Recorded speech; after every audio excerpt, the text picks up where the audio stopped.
The feds, they got him now.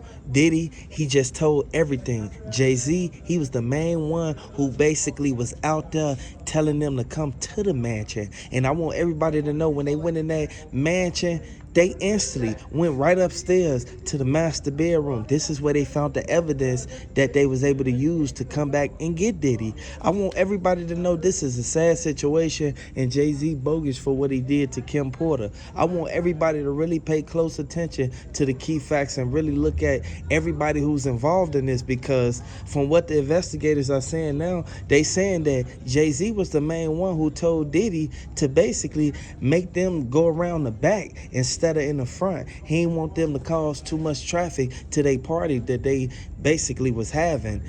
They instantly went around the back. Next thing you know, this is what everybody started telling. Everybody instantly, they started writing affidavits saying that this is what happened inside of Diddy parties. That's when the freak-offs got exposed. This is why TD Jakes told Young Miami she don't need to get on no more Diddy jets. Y'all see the relationship between Diddy and TD Jakes, it actually fell apart. I want y'all to really pay close attention. Hit the like button if y'all rocking with Kim Porter. Hit the like button if y'all rocking with Tupac. Let me know if y'all feel that this was a whole setup from the beginning. Federal overrules. So again, the feds are in charge of this. They're coming for him and they're going to throw the book. Again, whether it's a RICO or a kingpin, they're not going to let up. This is a man that is currently liquidating his assets. He just completely walked away from Revolt. He had stepped down as chairman because of the civil suits and didn't want to put a bad name on the company, but now he's completely liquidated. You do that when you need cash, because he's worried that they're going to seize his bank accounts. Former MDC Brooklyn warden claims Diddy should watch his back in prison because a former warden at the facility, he is saying there is a whole lot of inmates who seek him as a badge of honor. As you know, Diddy is currently being held in the MDC Brooklyn, a notorious federal detention facility in New York City, without bail. Sources with direct knowledge tell us that Diddy is being held in a special housing unit away from the general population. Lindsay, former warden of MDC Brooklyn, tells TMZ Diddy's location in the SHU makes sense because he's a target behind bars. With his celebrity status and the nature of the allegations against him, he potentially brings unwanted attention from other inmates. In fact, Lindsay claims some would consider killing the mongrel a badge of honor, so prison officials want to minimize access to the star in the SHU. Lindsay says Diddy's lifestyle will be heavily regimented, with just 1 hour of rec time per day and 3 showers a week. We're told family and friends will be allowed to visit periodically, while his lawyers will still have some access to work on his case.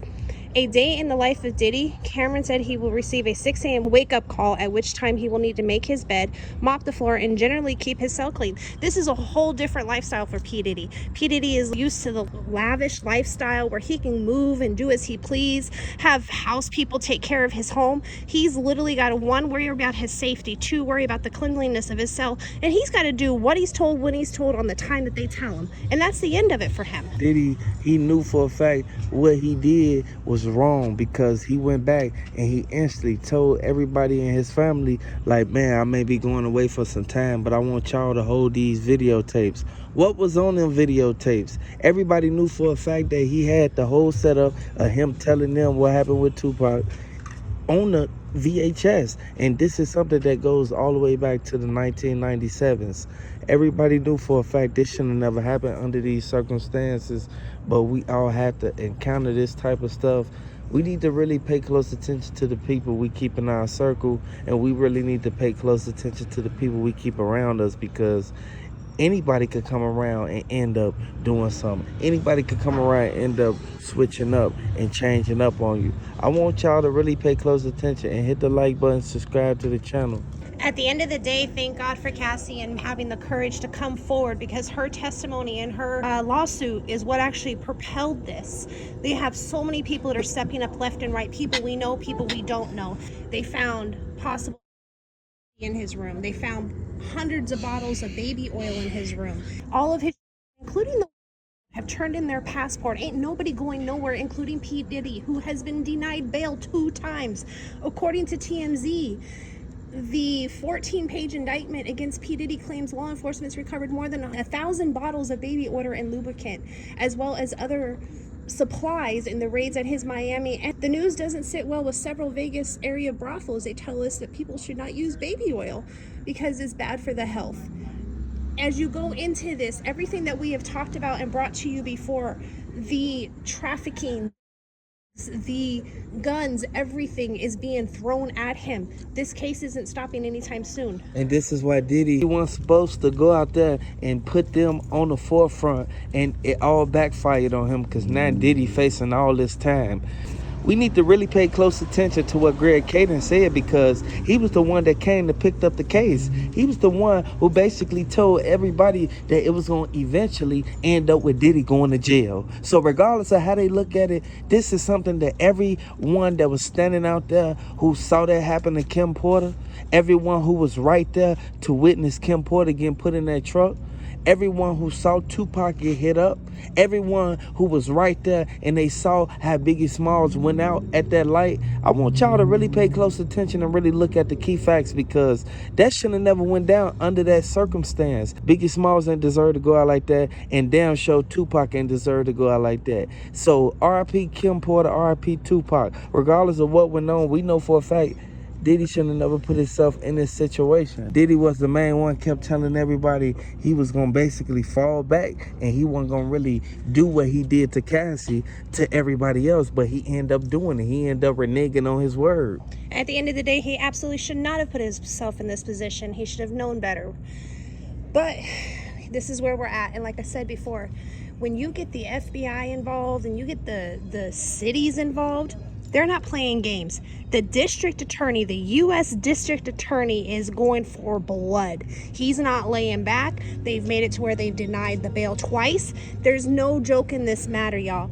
It's dead serious what P. Diddy is up against. The DEA told Jay-Z he need to just tell everything that Diddy did. And Jay-Z only told them a few things. I want everybody to understand the way that they walked up on Jay-Z. Jay-Z didn't know what they was trying to ask him. At the end of the day, he said what he said, and Diddy, he know for a fact, Diddy has to watch the people who he keep in his circle. And you got to understand one thing. The way that they did Tupac, Kim Porter, Al B. Sure, I want everybody to know this is crazy. And everybody need to really look at what's going on. This is a revolving door. We have to really pay close attention to our surroundings and the people who we keep in our circle, because you never know what may happen. Just like Gene Deal said, he was right there as security. He was the bodyguard. He was right there watching everything go on, and he couldn't say nothing because he made them sign them NDAs. Hit the like button if y'all rocking with Kim Porter. Hit the like button if you rocking with Tupac.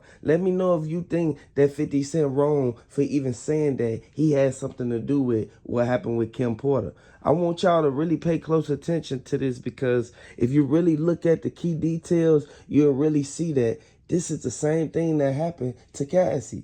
It's just Cassie made it up out of that. She survived Diddy. And everybody know for a fact 50 Cent is the main one who told them this is why Suge Knight locked up. All because of beef that Diddy started. R.P. Tupac. The Fed said that Diddy is going to have to sit in front of a grand jury, that he's going to be silent for a few months, about 3 or 4 months, and then next thing you know, he's going to have to literally go in front of the grand jury with his lawyers. And his lawyers, these are not just any regular lawyers. These are the lawyers that's been helping him pay off all of the lawsuits from the freak-offs that he had, and then he had Cassie to commence in this stuff. TD Jakes said that he's his bishop regardless of what he do or what go down. R.I.P. Tupac, R.I.P. Kim Porter, because they ended up finding evidence leading back to Biggie Smalls. This is a crazy situation because it's heating up now. Diddy thought that this was going to just pass him, and then he was going to sweep it under the rug like he did Cassie, like he did Al B. Sure, just like he did Tupac after he gave Keefe D the $1 million. This bogus how Diddy treated these people. These people got family who still grieving over this because it's their family member who has to go through this as a victim. Regardless of how they look at it, I want everybody to know Diddy deserves all the time that they can give him for everybody in every single situation that he put these people through. And unfortunately for him, the evidence is out there. Otherwise, they wouldn't have been able to raid him. You got to look at facts. Typically, the feds, and a search warrant is issued to hit between 6 a.m. and 10 a.m. That is deemed the judge's perfect time. Now, you can ask for an exception to that rule, and that's what was done in this case. They wanted to make sure that they could raid these houses without P. Diddy being present so that he could not erase the digital evidence that is in this home. He had a personal tech guy that was the only one that knew the system inside and out. It was so intricate. It was wired throughout his entire home, every room being monitored 24/7. There was no room you could walk into that you were not on video system. So the evidence is there 100%. This is how he was able to get people to even get in the freak offs and have them recorded to be able to use as blackmail against these people, because he knew for a fact what was going to come behind this. He was going to be able to get these people in a corner to the point where he can show them the tape and let them know that there's no way of getting up out of this. He had all these people to sign NDAs when they came into these freak offs, and these people didn't know what they were signing up for. Diddy didn't want them to speak upon nothing that happened inside of that. They said that he spiked the drinks that was on the left side, and all the females, they had the drinks on the right side. They had champagne, they had hard liquor and cognac. Everybody know for a fact how Diddy get down. They said that he already had the security to spike it before he even told people to come. The arrival date that everybody got there, they cars was on camera. They got all this on footage of everybody, regardless of how he look at it. He should have never did that to Tupac. He should have never did that to Kim Porter. And the way that he treated Kim Porter, he sat there, he had no remorse. You should have saw his face when he walked out there and was standing on that car talking to dude about how Kim Porter still in the house, laying up in there. R.I.P. Kim Porter, regardless of how they look at it or what happened, Cassie had to get the back end of everything that went down. And Diddy bogus because he did what he did to Cassie, knowing that Cassie got a whole family behind her, and Cassie only wanted to be a singer. She did not want to be his girlfriend at first. He pressured her into doing all type of stuff. It is so sad how that situation played out for her, and nothing but remorse and hope and condolences to her. Unfortunately for P. Diddy, though, he's buried himself. You cannot get a warrant in LA unless you have substantial, tangible proof and evidence that you're going to go to trial. We are definitely going to see criminal charges, possibly a RICO, possibly a kingpin. Either way, they are going to throw the book at him. He thinks he's got this figured out with associates like being his drug mule and stuff. All they need to do is make that little white boy flip on him, and it's over with. They already have other informants inside of the house. They would not have been able to obtain the warrants or the information needed to where to look in the house if they didn't. You also got to figure he was onto them being onto his trail. He gave his personal jet to Young Miami so her and her girlfriends can go and fly around in the Caribbean and party and do all that, possibly to throw off the trail, because there's a manifest that checks every personal private plane. It may not be on your main airport, but they still have to log a manifest that tells where they're going and what's on that plane. He had a charter plane that he was taking wherever he was going. He left on his associate, and they arrested his associate for it. And Diddy, he could have got himself up out of this situation if he would have just sat there and thought that, be taken out the game just like that, all because of the negligence of what Diddy did. Diddy bogus for what he did. Regardless of how they look at it or what they did, I want y'all to let me know in the comment section, do you think that Biggie Smalls was there and then end up getting because of what happened with Diddy, because of Diddy beef? I want y'all to let me know, because a lot of people think that B.I.G. just walked out of the concert and hopped in the truck that he got in, that he instantly passed away in after the dudes pulled up on the side. This all is linked back to Tupac. Regardless of how they look at it and how they put it, B.I.G. was one of the main ones. He was smart, just like Tupac. Tupac was the main one who was hanging with B.I.G. until Puff Daddy set them up in that studio. Everybody know what happened. Everybody, even Mobb Deep even said that P. Diddy is the main one he put himself out there. Regardless of how they look at it or what go down, Greg Caden is the one who got down to the bottom of it, and he linked both of the cases together. He said that he's going to make it his business to apprehend Diddy and get down to the bottom of it. And even if it got to end with Diddy getting arrested or locked up forever, he's going to get to the bottom of it, because he had to travel all the way from LA all the way to Las Vegas just because it was too many similarities in the same people, which is Keefe D and Baby Lane Anderson and a few more other people that commenced in these crimes to happen. He had to go out there because it all linked together. You got to realize, too, that these charges being brought against him, I mean, let's look at it. Trafficking in New York. Now, we've confiscated all his electronics. Everything that's electrically recorded for data has been taken as evidence. His search warrants are sealed because he is a threat and a danger to his informants. Guys, this is going to get real, and it's going to get hot, and it's going to get heavy fast. R.I.P. Tupac. The way that they did him, I hope these people get what they deserve. I want y'all to hit the like button, subscribe to the channel for updates.